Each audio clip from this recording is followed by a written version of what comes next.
Bonjour, la capsule aujourd'hui va porter sur la notation fonctionnelle que tu peux retrouver à la page 57 dans ton document de l'étape 1. Alors, la notation fonctionnelle, qu'est-ce que c'est?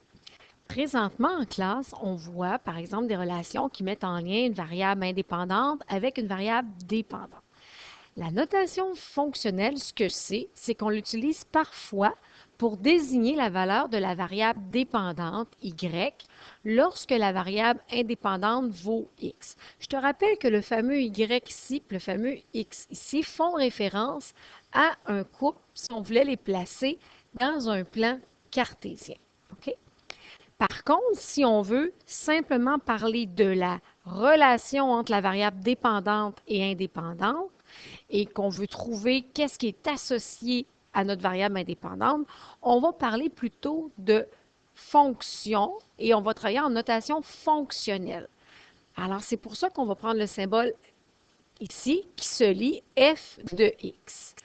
Pour écrire en notation fonctionnelle, pour écrire une règle ou une équation, on va utiliser les lettres F, G ou H.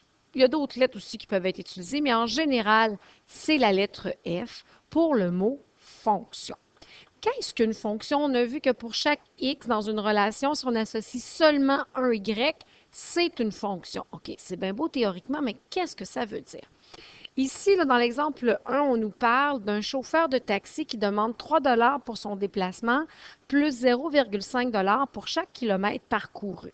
On te donne l'équation ici. Cette équation-là nous dit que pour chaque variable indépendante, le x, donc pour chaque distance parcourue, nous aurons un prix qui lui est associé. Donc, x ici, c'est la distance parcourue en kilomètres. Et le y, qui est ma dépendante, qui est le prix, mais sous forme de notation fonctionnelle, f de x va aussi représenter le prix. Alors, l'équation qu'on a ici, qui représente dans le fond l'équation qu'on placerait dans le plan cartésien, si on le met en notation fonctionnelle, ça va être f de x égale 0,5x plus 3.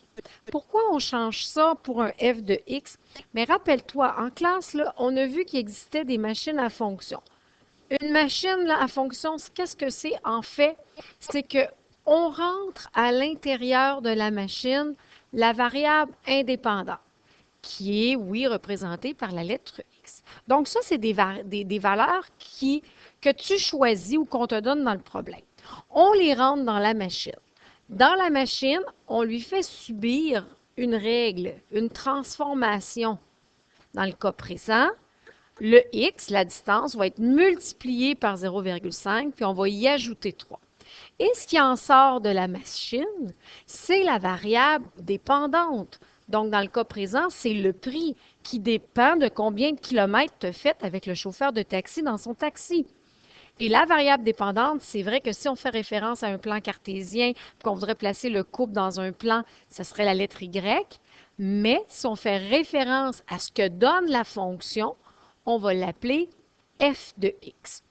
Alors, je t'amène à le faire en exemple, voir ce que ça donne. Fait que si je te dis calcule f de 2, ça veut dire quel est le prix si tu parcours 2 km. C'est ça que ça dit.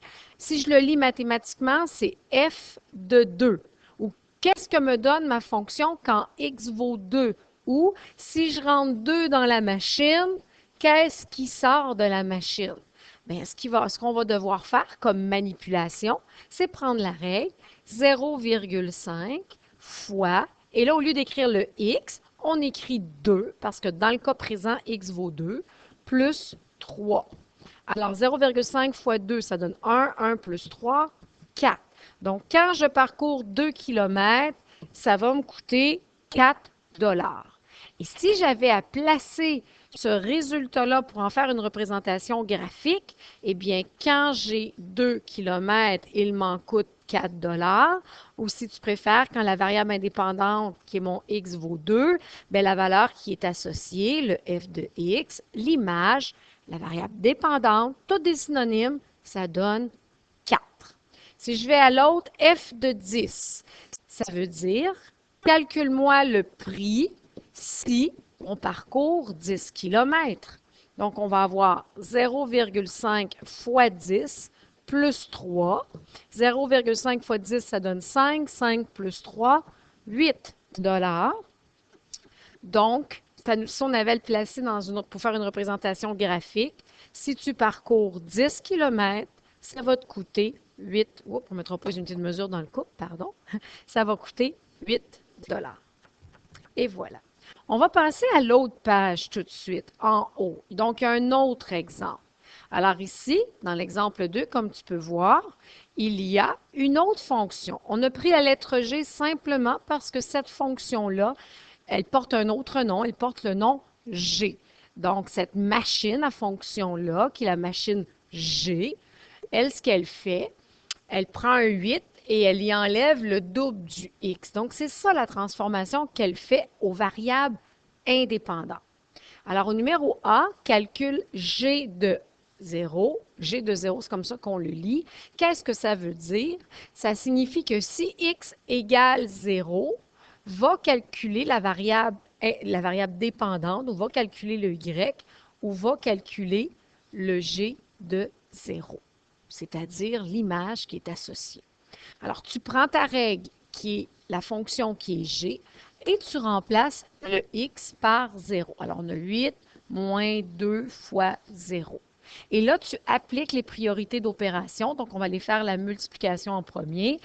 Moins 2 fois 0, ça donne 0. Et finalement, on va faire la soustraction. 8 moins 0, 8. Tu noteras que du côté gauche, on fait juste réécrire. C'est toujours que vaut la fonction g quand x vaut 0. Et là, on peut répondre que ça vaut 8. Ça veut dire que si on avait à faire une représentation graphique, quand j'ai la valeur 0 comme variable indépendante, on lui associe 8 comme variable dépendante avec la fonction g. Si je prends le second exemple, g de moins 2, c'est comme ça que ça se dit. Alors, que vaut la fonction g quand le x vaut moins 2? Bien, tu prends ta fonction g, tu remplaces le x par moins 2, donc on va avoir 8 moins 2, et ce x-là aussi par moins 2. On se rappelle, entre le moins 2 et le x, il y a un fois moins 2. Là, je te le mets pour que tu le vois bien. Encore une fois, on fait attention à la priorité des opérations. On va venir faire la multiplication en premier. Moins 2 fois moins 2, ça fait plus 4. Et g de moins 2 est donc égal, excusez-moi, je suis en train déjà d'écrire la réponse. G de moins 2 est donc égal à 8 plus 4, 12. Ça veut dire que quand mon x vaut moins 2, ma fonction g, la variable dépendante associée, est 12. Finalement, le dernier, g de x égale 16. Ah ben, gardons ça. Dans la machine, on ne sait pas ce qu'on a rentré, mais on sait qu'il est sorti la réponse 16. C'est ça que ça nous dit. Alors, tu vas prendre ta fonction g, la règle, ce qu'il y a dans la machine, ce qu'elle fait comme traitement, 8 moins 2x. Donc, tu vas prendre le 8 moins 2x et tu vas le mettre égal à la sortie, à ce qui sort, c'est-à-dire la variable dépendante. Dans le fond, ici, il faut aller isoler le x. Il y a un fois x, puis il y a ton 8 à côté. Alors, on va enlever le 8 par la méthode de la balance. On vient faire moins 8 des deux côtés. On va se retrouver avec moins 2x égale 8. On va diviser par moins 2. Pourquoi on divise par moins 2? Bien, ici, c'est fois moins 2. Quand on isole, on fait l'opération inverse, donc diviser par moins 2. Le moins 2 divisé par moins 2 me donne 1x. Et 8 divisé par moins 2 me donne moins 4. Ça veut dire que quand la variable indépendante est moins 4, on obtient 16 comme variable dépendante. Voilà.